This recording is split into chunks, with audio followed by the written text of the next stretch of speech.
পৃথিবীতে এমন একটি জেলখানা রয়েছে সেখানে অপরাধী একবার ঢুকলে বেড়ানোর আর কোনো উপায় নেই। সেখানে বন্দীরা জানে তাদের বাকি জীবন এখানেই কাটাতে হবে। এই কারাগারে যারা আছে তারা কেবল সাধারণ অপরাধী নয়, বরং বিশ্বের সবচেয়ে হিংস্র এবং ভয়ঙ্কর গ্যাংস্টার। একসময় যারা গোটা দেশকে শাসন করত, মানুষ খুন করতে একটু দ্বিধা করত না, সেই গ্যাংস্টার সদস্য এখন বন্দী এক চড়া নিরাপত্তার দৃষ্টিতে কারাগারে। এখানে তারা যেন জীবন্ত লাশ হয়ে বেঁচে রয়েছে। এই কারাগারের নাম সিকট। এটি হলো সালভাদের সবচেয়ে কুখ্যাত অপরাধীদের জন্য তৈরিকৃত একটি বিশেষ কারাগার, যা বর্তমানে বিশ্বের সবচেয়ে সুরক্ষিত এবং কঠিন কারাগার হিসেবে পরিচিত। তাই আজকের ভিডিওতে আমি আপনাদেরকে দেখাতে চলেছি এই কারাগারের সেই ভয়ঙ্কর নিরাপদ ব্যবস্থা, এবং দেখাতে চলেছি এই কঠিন কারাগারে যে কয়েদিদের জীবন আসলে কেমন কাটে আর কিভাবে পরিচালিত হয় এই কারাগার। তাই ভিডিওটি সম্পূর্ণ দেখা অনুরোধ রইল। এই সিকট কারাগারটি নির্মিত হয় 2022 সালে, যখন এল সালভাদোর প্রেসিডেন্ট বুকেলে গ্যাংস্টারদের বিরুদ্ধে এক বিশাল অভিযান শুরু করে। এল সালভাদোর মতো দেশে দখল করেছিল সবচেয়ে কুখ্যাত গ্যাংস্টার। দীর্ঘদিন ধরে MS-13 এবং বেরি-18 এরা গোটা দেশকে জুড়ে হত্যা, চাঁদাবাজি, মাদক ব্যবসা এবং নৃশংস অপরাধের সাথে চালিয়েছিল। এমনকি সাধারণ মানুষ রাস্তায় বের হতেও ভয় পেত, কারণ এখানে গ্যাংস্টারদের ক্ষমতা এতই বেশি ছিল যে তারা পুলিশ, সেনাবাহিনীর চেয়েও বেশি শক্তিশালী হয়েছিলেন। তাই 2022 সালে এক চরম অভিযানে ঘোষণা দেন প্রেসিডেন্ট বুকেলে। মাত্র 16 মাসের মধ্যে প্রায় 70,000-এরও বেশি গ্যাংস্টার গ্রেপ্তার করা হয়, যা দেশের মোট প্রাপ্তবয়স্ক জনসংখ্যা 2% ছিলেন। এত বিশাল সংখ্যক অপরাধী রাখার জন্য তৈরি করা হয় সিকট নামের একটি বিশাল কারাগার, যেখানে প্রবেশ করা মানেই জীবনের শেষ অধ্যায়ে পা রাখা। সিকট কারাগারটি বিশ্বের সবচেয়ে বড় এবং সবচেয়ে সুরক্ষিত কারাগারগুলির মধ্যে একটি। এই সিকট কারাগারে অপরাধী ধারণ ক্ষমতা প্রায় 40 থেকে 45,000। কারাগারের দেওয়ালগুলো 9 মিটার উচ্চ কংক্রিট দিয়ে তৈরিকৃত, তার উপরে 3 মিটার উচ্চতার ইলেকট্রিক কাঁটাতার। এই কাঁটাতারে 15,000 ভোল্ট বৈদ্যুতিক চার্জ বহন করে। এমনকি 90টি নজরদারি টাওয়ার এবং 600 সৈন্য সর্বদাই পাহারা দিচ্ছে গোটা কারাগারে। আরও বসানো রয়েছে অত্যাধুনিক CCTV ক্যামেরা, যা প্রতিটি বন্দির প্রতিটি নড়াচড়া রেকর্ড করা হয়। এছাড়া সিকট কারাগারের ভেতরে এবং বাইরে সমস্ত মোবাইল নেটওয়ার্ক এবং রেডিও সিগন্যাল সম্পূর্ণভাবে ব্লক করে দেওয়া হয়েছে, ফলে বাইরের পৃথিবীর সঙ্গে কারো কোনো যোগাযোগ সম্ভব হয় না। এমনকি কারাগার রক্ষীরা নিজেদের পরিচয় গোপন রাখে, কারণ এই বন্দীরা বাইরে থাকা গ্যাং সদস্যের মাধ্যমে প্রতিশোধ নিতে পারে। সিকট নামক এই নরকে প্রবেশ করাটাই একটি যুদ্ধক্ষেত্রের মতো। অপরাধীদের প্রথমে একাধিক সুরক্ষা চেকপয়েন্ট পার হতে হয়, যেখানে ব্যবহার করা হচ্ছে উচ্চ ক্ষমতা সম্পন্ন বডি স্ক্যানার, যা শরীরের হাড় পর্যন্ত সুস্পষ্ট দেখাতে পারে। বন্দীদের কোনো অবৈধ অস্ত্র নিয়ে আসছে কিনা তা নিশ্চিত করতে বায়োমেট্রিক স্ক্যানার ব্যবহার করা হয়, এবং নতুন কয়েদিদের সব তথ্য ডিজিটাল ডাটাবেসে সংরক্ষণ করা হয়, যাতে তারা কোনোভাবে নিজেদের পরিচয় গোপন করতে না পারে। কোনো পরিদর্শক যদি ভিতরে যেতে চায়, তবে তাকে কয়েক ঘন্টার বেশি সময় ধরে শরীর তল্লাশি করে থাকে রক্ষীরা। এমন কোনো জিনিস সঙ্গে নিয়ে যাওয়ার অনুমতি নেই যা দিয়ে মানুষ খুন করা সম্ভব। এখানে সমস্ত রক্ষীদের মুখোশ পরে থাকে নিজেদের আত্মরক্ষার তাগিদে। সিকট কারাগারটি মূলত একটি শাস্তিমূলক কারাগার। পুনর্বাসনের জন্য এখানে কোনো বন্দীদের কোনো শিক্ষা কার্যক্রম, চাকরি বা ব্যক্তিগত উন্নতির সুযোগ নেই। একমাত্র নিয়ম হলো সারা জীবন এখানে থাকবে। এই কারাগারে 8টি বিশাল সেল ব্লক রয়েছে। প্রতিটি ব্লকে 32টি সেল এবং প্রতিটি সেলে 80 থেকে 100 জন কয়েদি থাকতে পারে, যেখানে এক একজন কয়েদির জন্য বরাদ্দ মাত্র 6 বর্গমিটার জায়গা। এটি এতটাই ছোট যে কেউ শুইতে গেলে অন্য কেউ বসতে পারবে না। প্রতিটি সেলে মাত্র 2টি টয়লেট, যা 80 থেকে 100 বন্দীকে ভাগ করে ব্যবহার করতে হয়। বন্দীরা বিছানা, বালিশ বা তোষক ছাড়াই ধাতব বেডে ঘুমায়। কোনো জানালা নেই, তাই বায়ু চলাচলের সুযোগ নেই। সারা রাত আলো জ্বালিয়ে রাখা হয়, যাতে বন্দীরা কখনো রাতের অন্ধকারে ঘুমিয়ে পড়তে না পারে। খাদ্যর কথা বলতে গেলে খাদ্য ব্যবস্থা অত্যন্ত কঠোর। প্রতিদিন সাধারণ ভাত, কিছু সবজি এবং গম বা ভুট্টা রুটি পরিবেশন করা হয়। বন্দীদের কোনো মাংস বা পুষ্টিকর খাবার দেওয়া হয় না, ফলে দীর্ঘমেয়াদে তারা অপুষ্টিতে ভুগতে শুরু করে।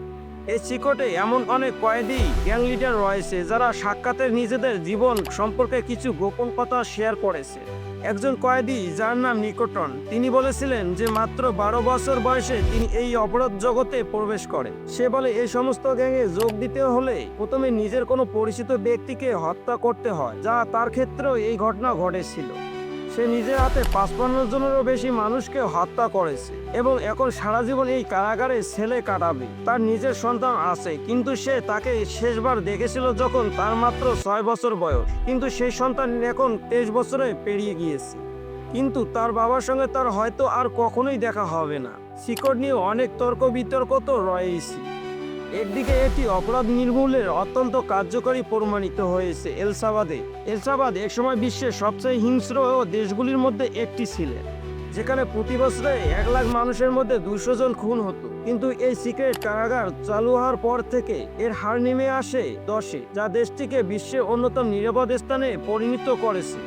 কিন্তু অন্যদিকে অনেক নিরাপদ মানুষকেও সন্দেহভাজন হিসেবে গ্রেপ্তার করে এই কারাগারে আটকানো হয়েছে। এই অপরাধীদের পরিবার জানে না তারা আদৌ বেঁচে আছে কিনা। চিকট কারাগারের বন্দীদের জীবন শুধুমাত্র শারীরিক দিক থেকেই ঠিক নয়, বরং মানসিক দিক থেকে এটি একটি বিভীষিকাময় বাস্তবতা। এই বন্দীরা এখানে দিনরাত এক অন্ধকারে ভবিষ্যতের দিকে তাকিয়ে কাটায়, যেখানে মুক্তির কোনো আশা নেই। এই কারাগারে বন্দীরা তাদের পরিবারের সঙ্গে কখনো যোগাযোগ করতে পারে না।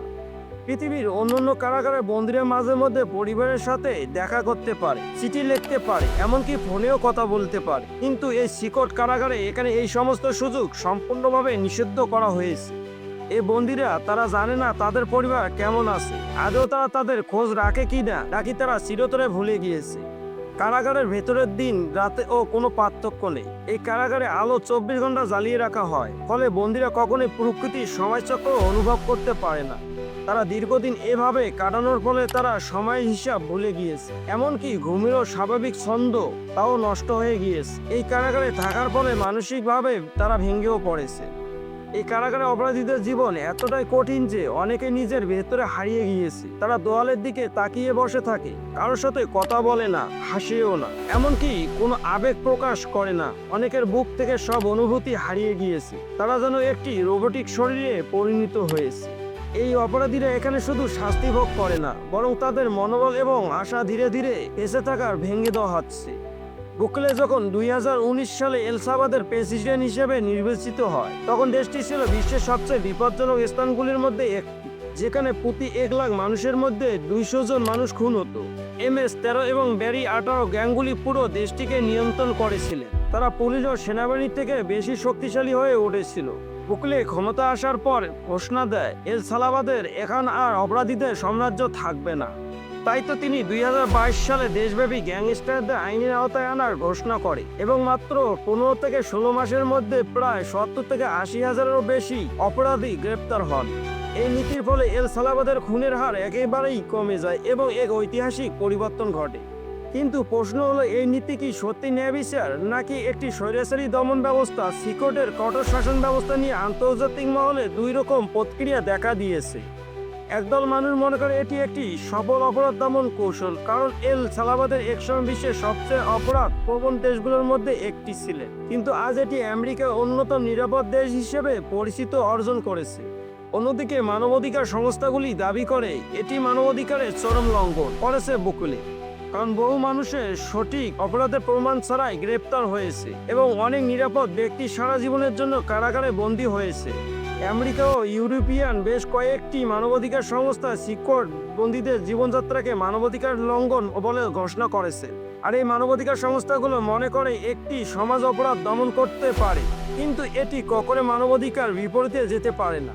আর এই চিকট কারাগার আজ বিশ্বের অন্যতম আলোচিত কারাগারের মধ্যে একটি। প্রশ্ন আপনার কাছে, এল সালভাদর সরকার বুকলে যে পদক্ষেপটি নিয়েছে, আসলে কি এভাবে অপরাধীদেরকে দমন করা ঠিক, নাকি এটি একটি মানবাধিকার লঙ্ঘন? উত্তর আপনার কাছে। ঠিক না বেটি, এই ভিডিওর কমেন্ট বক্সে জানানোর অনুরোধ রইল। ভিডিওটি ভালো লেগে থাকলে একটি লাইক ও সাবস্ক্রাইব করে পাশে থাকবেন। দেখা হবে অন্য আরেকটি অজানা রহস্য ভিডিও এপিসোডে। আল্লাহ হাফেজ।